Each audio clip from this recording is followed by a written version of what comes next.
Let me show you how to be like me.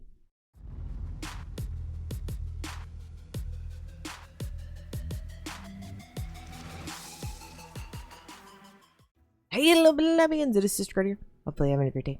I'm having a great day. We're back today in the Spellbound, the new lovely card game RPG that they have now on Roblox that I don't have a problem with. No, I don't know what you're talking about. But I'm back today with some tips and tricks for the lovely plebs and some pro level ones because I have talked to the community about some of these as well. So let's do the no more of any intro stuff and we'll get right on into it. If you haven't already, please make sure you smash the lovely like button and do the same thing with the subscribe button. I would greatly appreciate it. It helps me out a lot. And our beautiful pleb of the day, well, we have two. 88 TV and Subnautics. Thank you both for helping me with some of this, as well as the rest of the Spellbound Discord. Several of y'all are been awesome, so thank you. So let's kind of get on into the basics.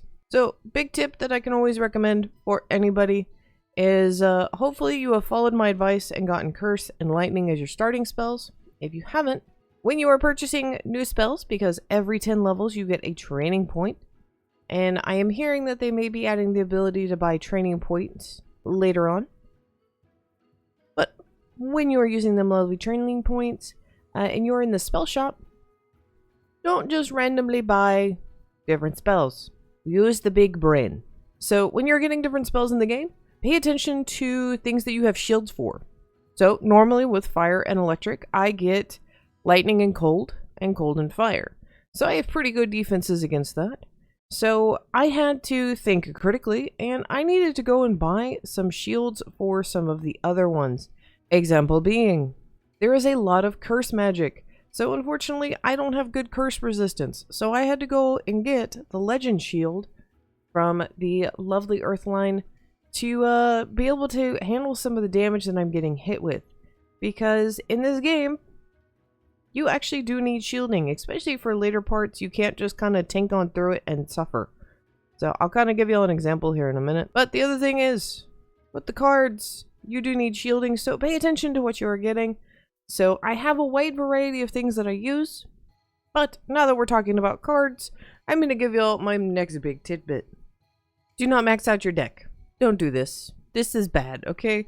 You don't need to have this many cards, because here's the deal. In any given round, you're only going to see about 10 to 15 of them. So what I would recommend doing instead is look at what you're going to be using the most of. Look what your dungeon is going to be running. So if I'm running with a group, I am less likely to take some of my higher end attackers, and I'm more likely to take things like Firestorm or Storm because they do AoE damage. Now if I'm running more by myself, I'm going to take some of the heavy hitters. And as you notice, I'm using some of the 5-pip ones, like right here, like this Fire Serpent. And the reason I'm using Fire Serpent is I'm fighting mobs with a lot of HP. With an absolute ton amount of HP. So me bringing in level 1 fireballs is not really advantageous for me. I also generally don't run with more than about 25 cards in my deck, just because it's not really worth it for me. I tend to run with the 5s just because of the gear that I have. And part of that is kind of experimenting with what gear you have, what weapons you have, and it's just kind of figuring out what you're needing. Now I do also run a 6, which is the Dark Emperor, and they have other stuff like that for healing, but this is from the Cursed line, and that's just so I can get some healing for myself. I also run the Skeletal Rider, and that's just kind of my personal preference. A lot of this I have figured out through trial and error, and I usually do not run larger than about 26. I actually need to put in the lovely shield I was just talking about, the Legend Shield, because the dungeon that I run for my level has a significant amount of death stuff in it, and so I kind of need that to be there so I can be buffing. So let's go talk about combat real quick, because there's some stuff with combat that I see people making big boo-boos about. So they have actually changed how the dungeon system works. It was literally, when I recorded my last video, you had to be a certain level to get into a certain area.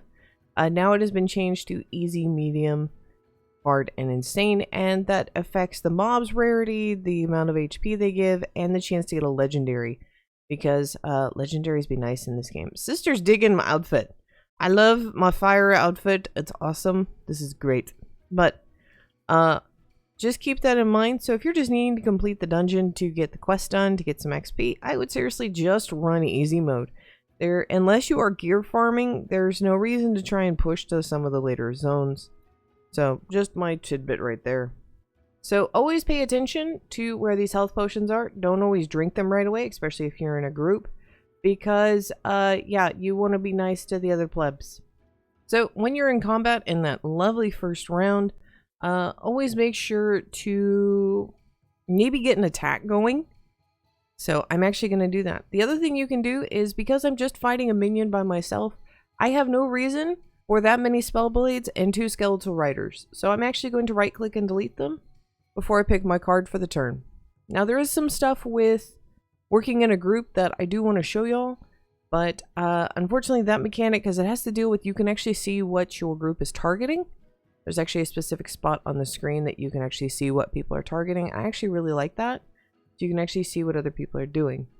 Now, I will let y'all know for mobs, if you're running by yourself, I tend to not run any shielding just because it, honestly, I feel like takes away. So there's no real reason. So I finally have a fire serpent. Easy peasy. Now the next thing with gear that I kind of want to explain is you get staffs that have different abilities. So I'm going to take a look at the staff that I'm using. So as you can see, we have 3 lovely icons, and I'll zoom that in for y'all. We have the giant circle, which the circle actually improves the accuracy of the weapon. So especially with me running lightning, some of the lowest accuracy attacks, this actually really helps. The sword increases the amount of damage your spells do, and this lovely blue orb, so if I equip it, I get a percentile. So what this percent is every time it is my turn and my pips recharge, I have a chance in order to get an extra energy or pip, whatever you want to call it, mana. So this allows me to cast more powerful spells more quickly. This is why I don't run ones, because if in 3 turns I can possibly get up to 6 pips, why would I run and cast a 1 that's going to waste my attack? So I'm not going to do that. No reason for me to. The other thing to be paying attention to is what your opponent is using. I would never recommend using all a singular type of attack, because here's the deal. Not every single mob in the dungeon, so like I'm in the volcano dungeon right now, so I actually have volcano shield on me to prevent me from taking as much damage from fire attacks. But our last opponent was actually a lightning mob. So pay attention to kind of what also you're fighting against, because here's a nifty little trick. Whether it be before or after combat in the dungeon, you can actually adjust your deck in dungeon. So if you go in and you do a big oopsie and you don't have the right stuff equipped, you can always change it. So I actually really like this mechanic that, you know, if you do the big oopsie and don't have the right stuff equipped, you can always go and adjust it. So keep that in mind, that if you go in here like, oh god, oh no, there's a lot of stuff that says resistant to electricity, or there's a lot of stuff doing a lot of fire damage, then you can always adjust it. So I take advantage of that, especially when you start getting shielding. Nature has a ton of different shields. I would always try and get the stuff that gives you multiple types of shielding, just because it'll help cover your bases more. And one other thing I want to talk about is weaknesses. So there is different types of spell types that the mobs are more susceptible to, or they're resistant to.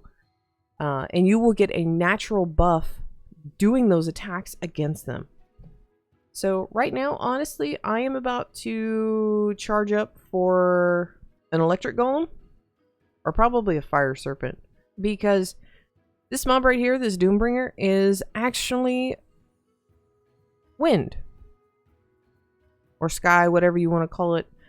And he is actually susceptible to lightning. Lightning does extra damage. So I'll just actually... we're going to do fire to him.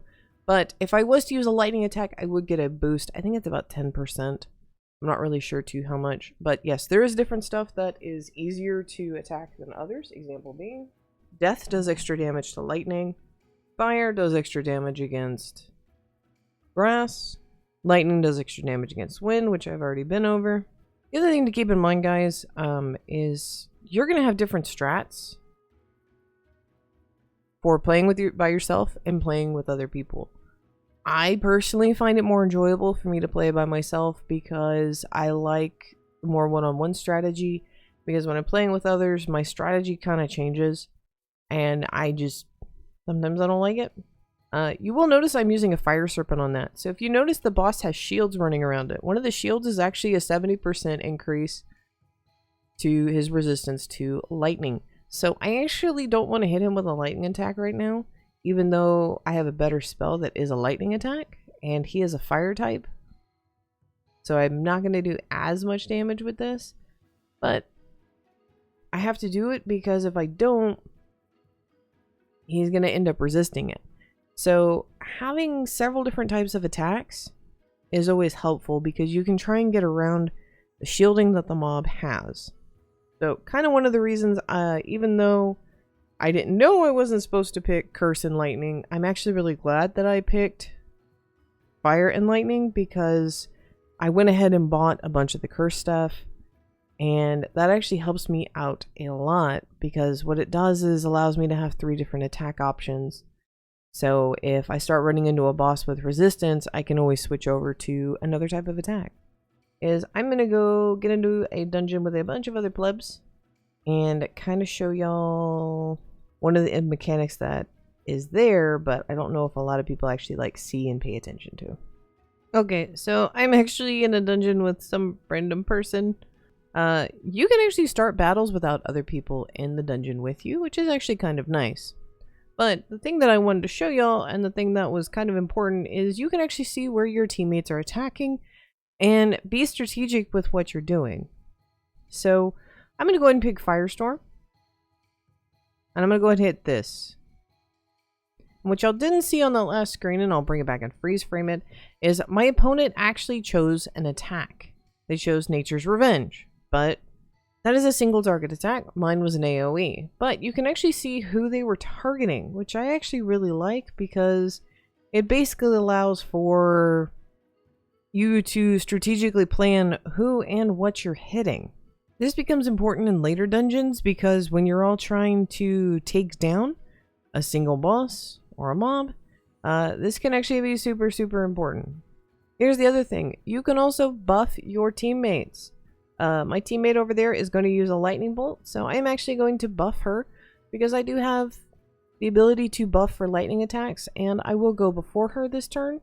So you can actually help out your teammates. I would highly recommend helping out your teammates, whether that be shielding them, giving them buffs, because especially when you're running a multiple group of people, that can help with damage. So just kind of keep that in mind when you're playing, that, you know, being a team player, especially when you're running in groups, is kind of a must.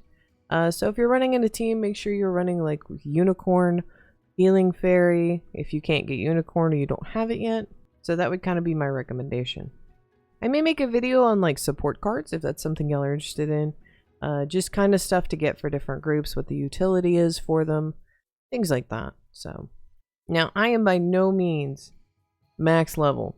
I've played the game enough that I kind of understand some of the mechanics, even though a lot of it is kind of trial and error, and some stuff will be changed and updated. So if stuff kind of changes to the point where I feel like there needs a new guide, I'm always happy to do one. So with bosses, biggest recommendation, community agrees with me, I agree with them. Always kill the minions first, because they're annoying. And more than likely, you will be able to one-shot the minion with a 4 or 5 pip attack, compared to the boss that's probably going to take multiple attacks. So guys, hopefully you found this video informative. Again, thank you to 80 and Subnautics for all of the tips and tricks that they help provide as well. Y'all are awesome. They're active in the Discord, so if you're 13+, make sure you join their with the Spellbound Discord. They're always usually super happy and super helpful. So guys, individual crew, y'all are awesome as always, and I will see you next time. Bye! Before we go, guys, I want to give a big shout out to my lovely knights of the YouTube channel. I greatly appreciate all y'all's support. Y'all are amazing.